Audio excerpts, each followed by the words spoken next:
In today's video, I'm going to show you how to join letters in Tinkercad quickly and correctly so your text becomes one clean connected object instead of separate pieces. This is super useful if you want to 3D print names, labels, logos, or custom text without the letters shifting around or printing as loose parts. If this tutorial helps you out, make sure to hit like and subscribe for more easy Tinkercad guides just like this. Let's jump right in. First, open your Tinkercad design and add your letters to the work plane. You can do this by dragging text shapes or individual letters into your project.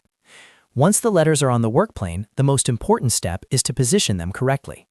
Move each letter so that they are physically touching each other or even slightly overlapping. This part matters a lot because if there is even a tiny gap between the letters, Tinkercad will keep them as separate objects and they may not join properly when you go to print or export the design. So take your time here and zoom in if you need to. Make sure the spacing looks natural, but close enough that the letters connect. If you want a stronger join, a slight overlap is usually the safest option. Once your letters are in the right position, the next step is to select them all together. You can do this by clicking and dragging your mouse around every letter on the work plane. When all of the letters are highlighted, you know they're selected and ready to be merged. If you accidentally miss one letter, just click it while holding the correct selection or drag again to include everything. Now look at the top right toolbar and click the group icon. If you prefer keyboard shortcuts, you can also press Ctrl and G on your keyboard.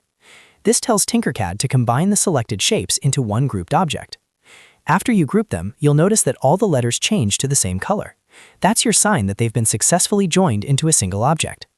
At this point, you can move the text around as one piece, resize it together, and prepare it for export or 3D printing. If the letters still seem separate, go back and check the spacing again, because the key is making sure the shapes are touching before grouping. And that's it. You now know how to join letters in Tinkercad the easy way. This simple technique can save you a lot of time and help you create cleaner, more professional-looking text designs. If this video was helpful, please give it a thumbs up, subscribe for more Tinkercad tutorials, and let me know in the comments what you want to learn next. Thanks for watching, and I'll see you in the next one.